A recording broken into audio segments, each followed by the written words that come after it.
Hi guys, magluluto ako ng ginisang pancit canton guys. Fresh Mickey yung gagamitin natin dito. Ganito siya. Medyo mamasa-masa. No? Mamasa-masa siya na So, yan, nagpaint na ako ng kawali at mayroon akong mga panghalog. Bawang, sibuyas, carrots at kaunting karne. Then oyster sauce at saka repolyo.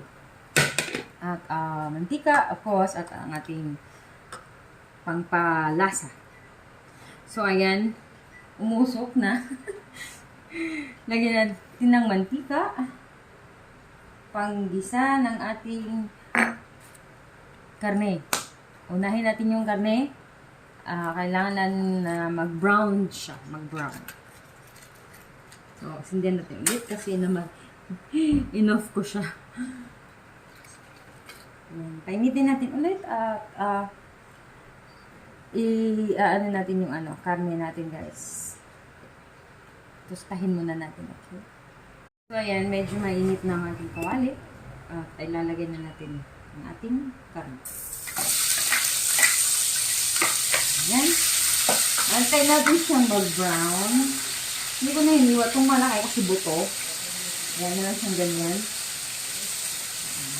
Ayan, antay natin mag-brown yung ating karne guys. Then, isi-separate. Set aside natin. Okay? Ngayon, nag-brown ang ating karne. Hahangin natin to. I-set aside muna natin. Then, i-gisahin natin ang bawang at sibuyas. Ayan. So, magigisa na ako ng bawang at sibuyas guys. Ito lang ang aking panakot. Sabay na natin Ayan.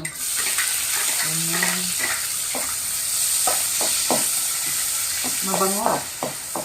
Ang importante sa pagluluto guys, dapat mabango yung pag-isa mo. Masarap ang ginagabasan. Ang yung niluluto. Okay.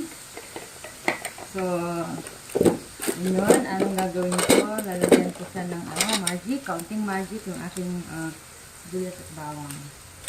Kasi para lumasa. Okay. Then, isunod natin ang ating carrots. Okay.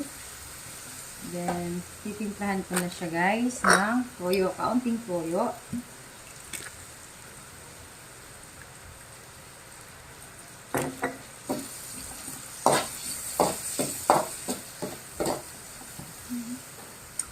At oyster. Lalagay ko yung oyster.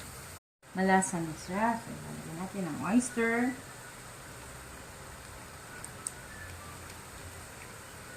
Ayan.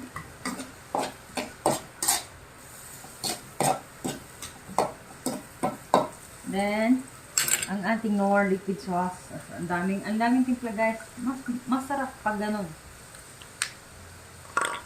Yun ang sikreto. Then, lalagyan natin ng konting tubig. Isang cup na water.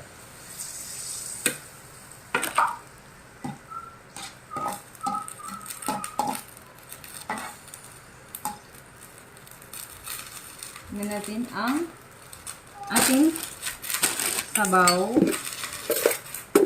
Kung malasa.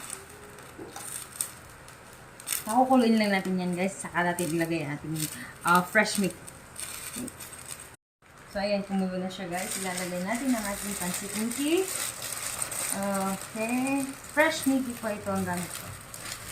So, hahaluin lang natin. Antayin natin maluto yung Mickey. Then, pwede na. Saka natin ilagay yung ating ibang repolyo naman. So, nilagay ko na yung karne. Then, yung pinaka-last yung repolyo or cabbage. Okay. Ayan.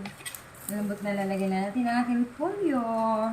Hanapin natin siyang maluto. Ayan na guys. Luto na. Thank you for watching.